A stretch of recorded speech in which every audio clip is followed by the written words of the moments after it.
ఇప్పుడు మన చేతిలో ఒక చెండు ఉన్నది అనుకోండి, దాన్ని గట్టిగా గోడ కిసిరి కొట్టినాం, ఏమవుతుంది? మళ్ళీ వెనకకే వస్తుంది.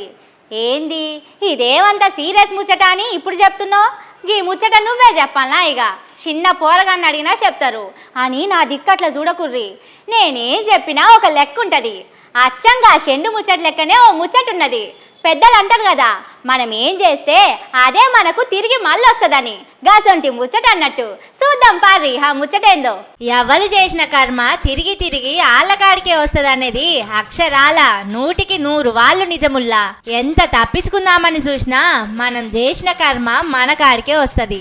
ఇక అసలు ముచ్చటకొస్తే, అప్పట్లో సినిమా హీరో నాగార్జున సారుల ఎన్ కన్వెన్షన్ కూలగొట్టిండు కదా రేవంతన్ సారు. గా పంచాయతీ కోర్టులా కేసు నడుస్తున్నది. ఆ ముచ్చట తెలిసి సుతం పువ్వు party MP Raghunandan Rao sir అడ్డగోలిగా కామెంట్లు చేసిండు. కోర్టులో నడుస్తున్న ముచ్చట గురించి ఏది పడితే అది తెల్వక మాట్లాడిండేమో అనుకుందామంటే సారు సుత Vakeel సాబేనాయే.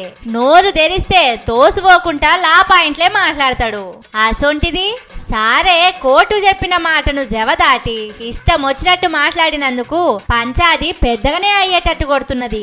N convention ముచ్చటల Raghunandan sir మాట్లాడిన మాటల మీద హైకోర్టు జడ్జి సారు సుప్రీంకోర్టు పెద్ద జడ్జి సారుకు కారటు రాసిండు. గౌరవనీయులైన పెద్ద జడ్జి సారు తెలంగాణలో పూపాటి ఎంపీ ఎన్ కన్వెన్షన్ కూలగొట్టిన పంచాదిలా హైకోర్టుకు ఎదురు మళ్ళిండు. న్యాయ వ్యవస్థ మీదనే ఇష్టం వచ్చినట్టు మాట్లాడిండు. జరిగిన సంగతేందో అరుసుకోర్రి అని హైకోర్టు జడ్జి సారు ఢిల్లీలో ఉన్న పెద్ద కోర్టు పెద్ద జడ్జి సారుకు కారటేసిండు.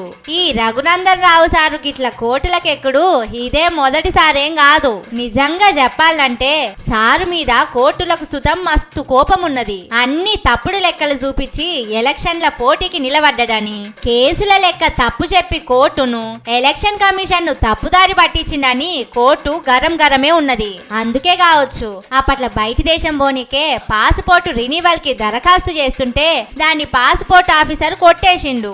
ఎలక్షన్ అఫిడవిట్ల చెప్పిన కేసుల లెక్క రెన్యువల్ కోసం ఇచ్చిన కాగితాల లిస్టులో ఉన్న కేసుల లెక్క సరిపోలేదట.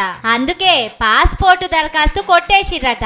నిజానికి సారు మీద 29 కేసులున్నాయి. కానీ సారేమో 25 కేసులే చూపించిండు దరఖాస్తులా. అప్పట్లో సారు మీద ఓ మహిళను ఖరాబ్ చేసిందని కేసుండే. అది దరఖాస్తుల రాసుడు మర్చిపోయిండేమో సారు.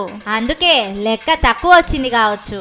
గీ ముచ్చట ఎన్ కన్వెన్షన్ ముచ్చట అన్ని కలిపి హైకోర్టు జడ్జి సారు రాసిన కారట్ మీద పెద్ద కోర్టు పెద్ద జడ్జి సారు గిట్లా స్పందిస్తే సారుకు నెత్తిలా అచ్చింతలు తప్పేటట్టు లేవు పోర్రి.